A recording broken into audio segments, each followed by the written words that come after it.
Plus, we continue our Access Across Arizona coverage, this time looking at the youth in La Paz County.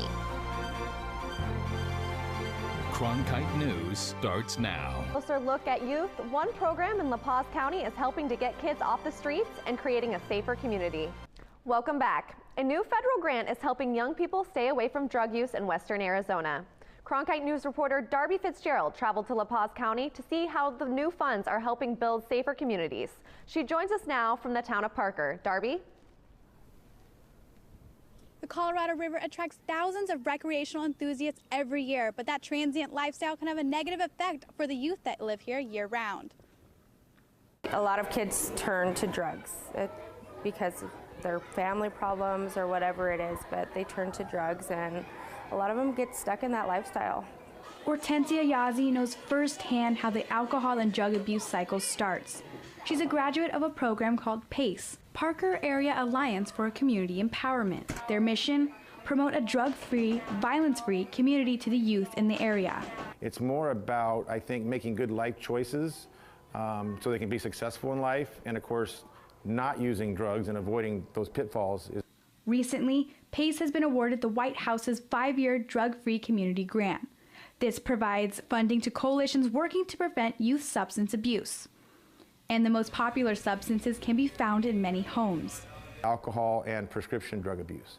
Lieutenant Bagby of the Narcotics Task Force tells us how young adults are getting a hold of these prescription drugs. They'll go, into a neighbor's home, or their parents have left some painkillers behind that they never finished, and that's the kind of stuff that is causing problems in the schools.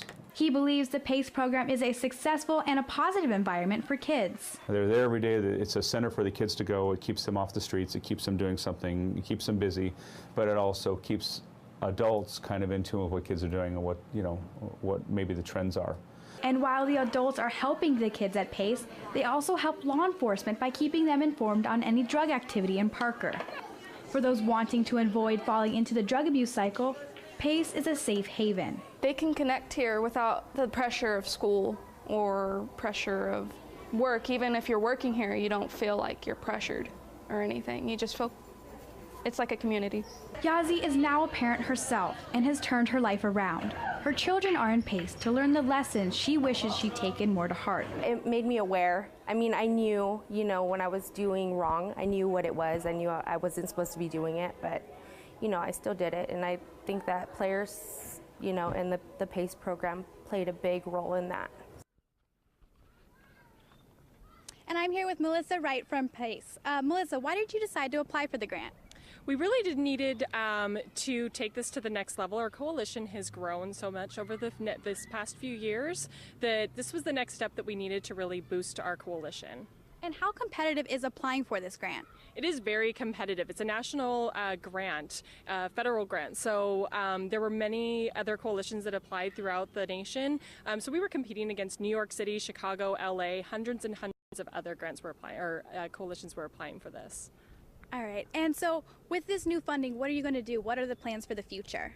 The first step this first year is to get the community ready for this. So there's a lot of training, getting our coalition members trained and ready to go out into the community and mobilize. So we're going to be working on that. That's going to be our very first step.